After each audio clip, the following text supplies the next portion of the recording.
about Cincinnati this time of year as opposed to earlier in the season? And what about this legacy you're establishing now? 3 straight playoff appearances. I know you put personal goals maybe secondary to team priorities, but how rewarding is that to you? As far as the Bengals, I think that they are really good. Surprise, right? Watch them on tape the last 2 games. You watch them play. Had a chance to just watching this last game that they played yesterday. They were lighting it up, and their defense is playing at a really high level. To me, they're the Bengals right now that we expect them to be all year. I don't know about the rest of the season. We didn't watch them since week 2, but they're playing at an incredibly high level. They're going to be incredibly motivated, Stan, to come in here and make a statement. I think that they've got a lot of statements they want to make, and they've had a lot of success against us the last 3 times. Anything that we've accomplished the last 3 years, the truth of the matter is it's what the team has accomplished. I mean, that's the way it is. It's the team, the team, the team. It is. Those are the guys out there playing, the players, the coaches, decisions that get made, organization. Talked a little bit about last night.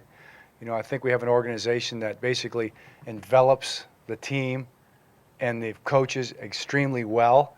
And that's what gives you a chance to be successful over a long period of time. So if we can do that, if we can be a great team top to bottom, organizationally, coaches, players, then we'll see how many championships we can win. You get yourself in position to win them, then you have a chance to win them. You got to get yourself in position to win them first. And we haven't won one here in those 3 years, so let's try to get that done first. But we are in position to do it again this year, and that's a good thing. Well, yeah, you have the advanced scouts. Our pro personnel department's been advancing the games, so they've been to all those teams' games, so we've got that information. And then this week, our coaches will advance based on a percentage basis of the likelihood of who we're going to play. So, you go right at the top and you work your way down. You try to break down as many games as you possibly can to get ready to go. I mean, there'll be a lot of work put in by our coaches this week on the possibilities for next week. So, you just gather as much information as you possibly can. But the focus really is the Cincinnati Bengals. I mean, that work is done behind the scenes. The Cincinnati Bengals work will be the focus of the players and the position coaches, and that's just what we have to focus on. I think the corners are playing really well. I think the corners are playing a lot better than probably most people would have expected.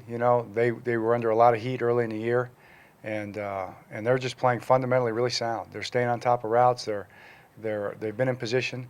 Hey, it's a battle out there. You go against great players, and the rules are kind of against you. But I think they've given Ed Reed and Dwan a chance to play a little more instinctively, and Ed's made some plays as a result. So I'm really pleased with the way our secondary's playing. Going to be a huge challenge this week. I mean, Carson Palmer's playing probably as well as he's ever played in the last 2 weeks, especially yesterday. So we'll get challenged again this week that way.